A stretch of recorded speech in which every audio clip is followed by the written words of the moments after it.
শুভ দুপুর বন্ধুরা, তোমরা কেমন আছো? আশা করি ভালো আছো, আমিও ভালো আছি। সেদিন সন্ধ্যাবেলা আমার বর বলছে তোমাকে ঘোরাতে নিয়ে যাব। আমি বললাম তাই নাকি, এতদিন বলি আমাকে নিয়ে যা না, বলে তুমি একা যাও। আজকে হঠাৎ বলছে তোমাকে ঘোরাতে নিয়ে যাব। মানে কোথায় নিয়ে যাবো? বলছে চলো না, রেডি হও। আমিও মনের আনন্দে তাড়াতাড়ি করে রেডি হয়ে গেলাম, রেডি হয়ে বেরিয়ে গেলাম। আমাকে তারপরে নিয়ে গেল গ্রেট ইস্টার্নে। আমি গ্রেট ইস্টার্নে কী করতে নিয়ে যাচ্ছ? তোমার পকেটে পয়সা নেই? বলছে পয়সা নেই তো কী হয়েছে, চলো না, তোমার এখানে কী কী পছন্দ সব নাও।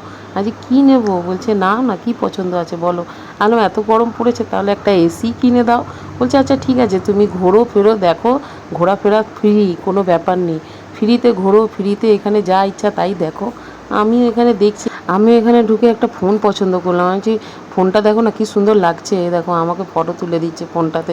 আনলাম ফোনটা তো আমার হেভি লাগছে, ক্যামেরাটাও কী সুন্দর দেখো। আনলাম এই ফোনটা আমাকে কিনে দেবে, কিন্তু ফোনটা এখন নেবো না, আমার কাছে ফোন আছে চলছে, তুমি একটা এসি কিনে দাও।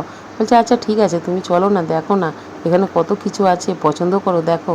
আর আমিও দেখছিলাম এখানটা দাঁড়িয়ে দাঁড়িয়ে, জানো সব কিছুই ভালো লাগছিল, কিন্তু মনের মধ্যে এই ফোনটাই একদম মানে ইচ্ছা হচ্ছিল নিতে, কিন্তু ফোনটা এখন নেওয়ার মতন আমার কাছে টাকা নেই, তাই আমি নিইনি। কার বর এরকম বলো? আমার গরম লাগে বলে আমার বর বলছে তোমাকে এরকম রোজ বিকালবেলা নিয়ে এসে শোরুমে ঘুরিয়ে ঘুরিয়ে নিয়ে যাব, একটু এসির হাওয়া খাইয়ে। এরকম বরের কথা শুনে আমার তো রাগে মাথা জ্বলে যাচ্ছে, একদম কিছু বলার নেই। কিছু বললাম না, যে আচ্ছা ঠিক আছে দাঁড়াও, তোমারও খবর নেব আমি। বলছে তোমার মাথা গরম হয়ে যায়, চলো চলো তোমাকে একটা জিনিস খাওয়াবো, চলো তোমার পছন্দের জিনিস। আর সেদিন সকালে আমার বরকে বলেছিলাম আমার মোগলাই খেতে খুব ইচ্ছা করছে, তাই দেখো ওই দোকান থেকে ঘুরিয়ে ফিরিয়ে আমাকে আবার মোগলাই খাওয়াতে নিয়ে গেল।